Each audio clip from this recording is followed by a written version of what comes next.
Yo, what's going on YouTube, and welcome back to another Xbox One video. So, if you have been paying attention to the internet recently, you will know that there is an update for the Xbox One. It's supposed to roll out at some point earlier this week, but they delayed it slightly, so it is now here. Major Nelson has announced on his blog that it started rolling out, and obviously if you haven't seen it already, chances are you'll see it at some point over this weekend. Now, there are quite a few sort of background fixes they've done in this, obviously some stability things, some kind of like UI stuff, all that kind of stuff, but for the most part there are three kind of core things that are worth calling out. First of which is the battery indicator. Now this is a simple feature that just people have been asking for. Obviously it wasn't there, so they have put that back in. If you are on the home screen and you look in the bottom right hand corner, you will see that next to the clock there is a battery icon to indicate the charge level on your controller. If you go to the home screen and you don't see it, then press the home button or the Xbox button or the Nexus button, whatever you want to call it, and it will pop up and it will show you the icon. Obviously you can see on my one I've got the charging cable in, so it doesn't show the battery level, but if you're just using batteries it will show how much charge you have left. Next up is the Games and Apps hub.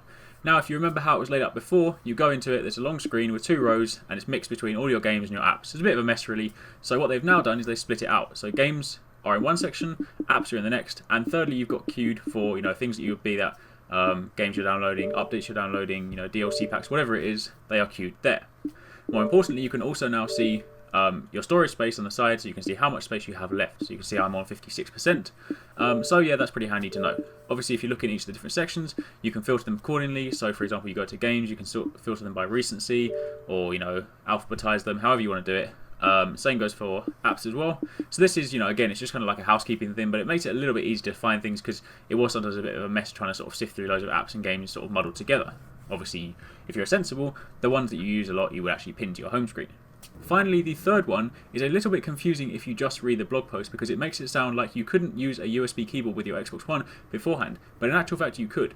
What this update actually does is makes it so that if your Xbox is on and you plug a USB keyboard in, you can then start using it immediately, whereas what you normally have to do is turn your Xbox off, plug your USB keyboard in and then turn it back on so it recognises it when it boots up. So that's the difference. It wasn't that the Xbox One didn't support USB keyboards before, it's just that now it supports them plug and play pretty much good to go. So that is pretty handy. If you send a lot of messages, things like that, then obviously, you're probably going to have an extra keyboard around.